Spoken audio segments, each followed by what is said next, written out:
ஓம் ஸ்ரீராம ராம ராமேதி ரமே ராமே மனோரமே சகசிரநாம தத்துல்யம் ஸ்ரீராமநாம வராணனே. உலகம் யாவையும் தாமுழா வாக்கலும் நிலைபெறுத்தலும் நீக்கலும் நீங்களா அழகிலா விளையாட்டுடையார் அவர் தலைவர் அன்னவர் கேசரன் நாங்களே. எத்திர எத்திர ரகுநாத கீர்த்தனம் தத்திர தத்திர கிருத்தமாஸ்தகாஞ்சலிம் வாஷ்பவாரி பரிபூர்ணலோச்சனம் மாருதிம் நமது ராட்சசாந்தகம்.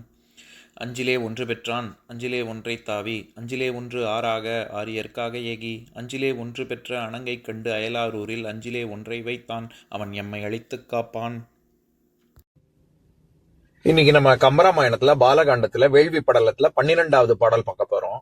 பிருகுவின் மதலையாய பெருந்தகை பிதாவும் ஒவ்வா ரிசிகன் என்பவர்க்கு மெல்லியலாளை ஈந்தான் அருமறை அவனும் சில்நாள் அறம்பொருள் இன்பம் முற்றி விரிமலர் தவிசோன் தன்பால் விழுத்தவம் புரிந்து மீண்டான்.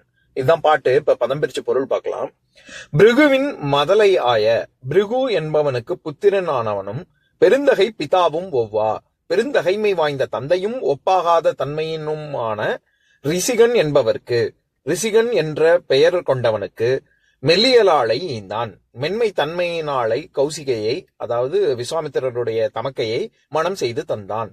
அருமறை அவனும் சில்நாள் அரிய வேதங்கள் வல்ல அந்த ரிசிக முனியும் சில காலம் அம்மங்கையுடன் வாழ்ந்து அறம் பொருள் இன்பம் முற்றி அற வாழ்வில் பொருளீட்டி இன்பம் துய்த்து வாழ்ந்து முடித்து பின் வீடு பேரை விரும்பி விரிமலர் தவிசோன் தன்பால் விரிந்த தாமரை மலரில் வாழ்கின்ற பிரம்மதேவனிடத்தே விழுத்தவம் புரிந்து மீண்டான் சிறந்த தவம் செய்து அங்கு அடைந்தான்.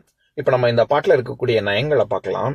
இதுல பிருகுவின் மதலை ஆய அப்படின்னு வர இடத்துல மதலை அப்படிங்கிறது இந்த இடத்துல விழுது அப்படிங்கிற பொருள்.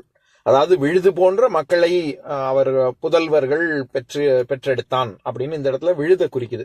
நம்ம ஏற்கனவே கம்பராமாயணத்துல 200வது பாடல், அதாவது விஷ்ணு வந்து நான் ராமராக வந்து அவதரிப்பேன் அப்படின்னு சொல்ற பாடல், மசரதம் அணையவர் வரமும் வாழ்வும் ஓர் நிசரத கணைகளால் நீரு செய்ய யாம் கசரத துரக மா கடல்கொள் காவலன் தசரதன் மதலைவாய் வருதும் தாரணி அப்படிங்கிற பாட்டு பார்க்கும் பொழுதே நம்ம பார்த்திருக்கோம். அதாவது மதலை அப்படிங்கிற சொல்லுக்கு பல பொருள் இருக்கு. பற்றுக்கோடை குறிக்கும், தூணை குறிக்கும், துவஜஸ்தம்பத்தை குறிக்கும். இதை தவிர நம்ம வீட்டினுடைய முன்பக்கம் அந்த கொடுங்கை அப்படிம்பாங்க, அதாவது போர்ட்டிகோ இருக்குல்ல, அதை குறிக்கும். அதெல்லாம் தவிர குழந்தை, மகன், பாவை, இந்த மாதிரி. அப்புறம் மழலை அப்படிங்கிறதே மதலை, அதாவது குழந்தைகள் பேசும் மழலை மொழி, அதுவும் மதலை அப்படின்னு நிறைய பொருள். நம்ம ஏற்கனவே இது எல்லாமே பார்த்திருக்கோம் அந்த பாட்டு பார்க்கும் பொழுது. எதுக்கு சொல்ல வரேன், இந்த திருக்குறள் பெரியாரை துணை கோடல் அப்படிங்கிற அதிகாரத்துல 9வது குறள், முதலிலாருக்கு ஊதியம் இல்லை மதலையாம் சார்பில்லாருக்கு இல்லை நிலை அப்படிங்கிறது எப்படி முதல் போடாம ஊதியம் பார்க்க முடியாதோ அது மாதிரி பெரியவர்களின் துணை அப்படிங்கிற பற்றுக்கோடு இல்லாம ஒரு நிலையான ஒரு வாழ்க்கை அரசனால வாழ முடியாது, நிலை பெற்று இருக்க முடியாது அப்படிங்கிற பொருள் அந்த இடத்துல பற்றுக்கோடு அப்படின்னு வரும். அந்த மாதிரி இந்த விழுது அப்படிங்கிற பொருள் வந்து அதன் மூலமாக மகன், பிள்ளை அப்படிங்கிற பொருள் வருது. அதனாலதான் இங்க பிருகுவின் மதலையாய, பிருகுன்னு ஒருத்தர் இருக்காரு, அவருடைய பிள்ளையான ரிசிகன் அப்படின்னு சொல்ல வர்றாரு கம்பர். எப்பேற்பட்ட அந்த ரிசிகன் அப்படின்னா பெருந்தகை பிதாவும் ஒவ்வா அப்படின்னா இந்த இடத்துல ஒவ்வா அப்படிங்கிறது ஒவ்வாத அப்படின்னு ஈறுகெட்ட எதிர்மறை பெயரச்சம், ஈறுகெட்டு ஒவ்வாதங்கிறது ஒவ்வா அப்படின்னு வந்திருக்கு. அப்படின்னா என்ன, பெருந்தகைமை வாய்ந்த தந்தை. ரொம்ப பிருகுவே வந்து ரொம்ப பிரமாதமான ஒரு பெருந்தகைமை வாய்ந்த ஒருவன், அவரையும் விட உயர்ந்தவன், அவருக்கும் ஒப்பாகாதபடிக்கு இவர் ரொம்ப மிக சிறந்த தன்மை கொண்டவன் இந்த ரிசிகன் அப்படின்னு சொல்ல வர்றார் கம்பர். அப்பேற்பட்ட ரிசிகனுக்கு கௌசிகையை மனம் முடித்து வைத்தார் அப்படின்னு மெல்லியலாளை ஈந்தான் அப்படின்னு வருது. ஏன்னா நம்ம போன பாட்டிலேயே பார்த்தோம், குலகச் செய்யுள் வகையை சேர்ந்தது. அந்த முடியுடை வேந்தர் வேந்தன் அப்படின்னு தானே போன பாடல் முடிவு பெற்றது.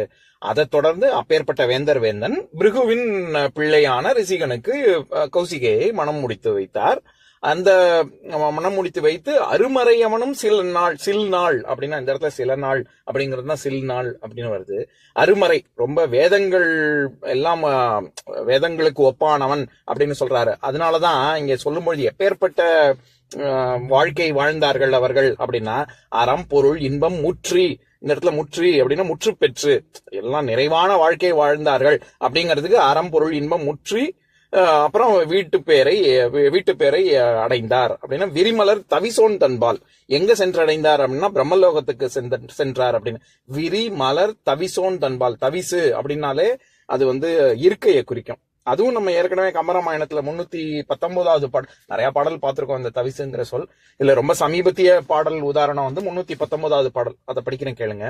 பணிந்து மணி செற்றுபு குயிற்றி அவர் பைம்பொன் அணிந்த தவிசு இட்டு இனிது அருத்தியோடு இருத்தி இணைந்த கமலச்சரண் அர்ச்சனை செய்து இன்றே துணிந்தது என் வினைத்தொடர் என தொழுது சொல்லும் அப்படின்னு இவர் விஸ்வாமித்திரரை வரவேற்கும் பொழுது தசரத மன்னன் அவருடைய இருக்கை கொடுத்து பொன்னால ஆன இருக்கையை தந்து என்னுடைய வினை இரு வினைகளும் அறுபட்டது அப்படின்னு தசரதர் சொல்ற பாடல். அதுலயே நம்ம பார்த்திருக்கோம் எப்பேற்பட்ட இருக்கையை தந்தான் அப்படின்னா மணி செற்றுபு குயிற்றி அவர் பைம்பொன் அணிந்த தவிசு அப்படின்னு. அந்த இடத்துலயே தவிசு அப்படின்னா இருக்கை அப்படின்னு பார்த்தோம். அந்த மாதிரிதான் இந்த பாடல்லையும் கௌசிகையை வர்ணிக்கும் பொழுது மெல்லியலாள் அப்படின்னு சொல்றாரு, அதாவது மென்மை குணமுடையவள் அப்படின்னு. இந்த பாட்டின் மூலமா கப்பர் சொல்ல வர்ற கருத்து என்னன்னா, இத்தகைய முனிவனான ரசிகனுக்கு காதி மன்னன் கௌசிகை தன்னுடைய மகளை மனம் செய்து தந்தான். இல்லறத்துல அவங்க ரொம்ப இனிதே வாழ்ந்து வீட்டு பேரை அடைய விரும்பி ரசிகன் அதற்குரிய தவம் செஞ்சு பிரம்மலோகத்தை அடைந்தான் அப்படின்னு. எப்பேற்பட்ட தவம் அப்படின்னா விழுத்தவம் புரிந்து மீண்டான் அப்படின்னு தானே முடிக்கிறாரு கம்பர். அந்த இடத்துல விழுத்தவம் அப்படிங்கிறது விழுமியம், இது ஒழுக்கமுடைமைங்கிற அதிகாரத்துல திருக்குறள்ல வரும்ல, அதாவது ஒழுக்கம் விழுப்பம் தரலான் ஒழுக்கம் உயிரினும் ஓம்பப்படும் அப்படின்னு. அந்த இடத்துல விழுப்பம் தரலான், விழுப்பம் விழுமியம் அப்படின்னாலே ரொம்ப எக்ஸலன்ஸ் அப்படின்னு அர்த்தம், ரொம்ப சிறந்தது அப்படின்னு. அதனால விழுத்தவம் அப்படின்னா ரொம்ப சிறந்த தவம் அப்படின்னு அர்த்தம் பண்ணணும். இப்ப நான் பாட்டை இன்னொரு தடவை படிக்கிறேன் கேளுங்க. பிருகுவின் மதலையாய பெருந்தகை பிதாவும் ஒவ்வா ரிசிகன் என்பவர்க்கு மெல்லியலாளை ஈந்தான் அருமறை அவனம் செல்நாள் அறம்பொருள் இன்பம் முற்றி விரிமலர் தவிசோந்தன்பால் விழுத்தவம் புரிந்து மீண்டான். இன்னொரு பாட்டு பார்க்கலாம். ஓம் शान्ताकारं भुजगशयनं पद्मनाभं सुरेशं विश्वाधारं गगनसदृशं मेघवर्णं शुभाङ्गं लक्ष्मीकान्तं कमलनयनं योगिहृद्यानगम्यं वन्दे विष्णुं भवभयहरं सर्वलोकैकनाथम्. உம்பரோடு இம்பர்காரும் உலகம் ஓர் ஏழும் ஏழும் எம்பெருமான் என்று ஏத்தி இறைஞ்சி நின்று ஏவல் செய்ய தம்பியரோடும் தானும் தருமமும் தரணி காத்தான் அம்பரத்து அனந்தர் நீங்கி அயோத்தியில் வந்த வள்ளல். ஓம் பூர்ணமதः பூர்ணமிதம் பூர்ணாத் பூர்ணமுதஸ்யதே பூர்ணஸ்ய பூர்ணமாதாய பூர்ணமேவாவசிஷ்யதே. ஓம் சாந்தி சாந்தி சாந்திः. ஓம் சர்வேஷாம் ஸ்வஸ்திர்பவது சர்வேஷாம் சாந்திர்பவது சர்வேஷாம் பூர்ணம் பவது சர்வேஷாம் மங்களம் பவது. ஓம் சாந்தி சாந்தி சாந்திः. ஓம் சர்வே பவந்து சுகினः सर्वे सन्तु निरामयाः सर्वे भद्राणि पश्यन्तु मा कश्चित् दुःखभाग् भवेत्. ओम शांति शांति शांति.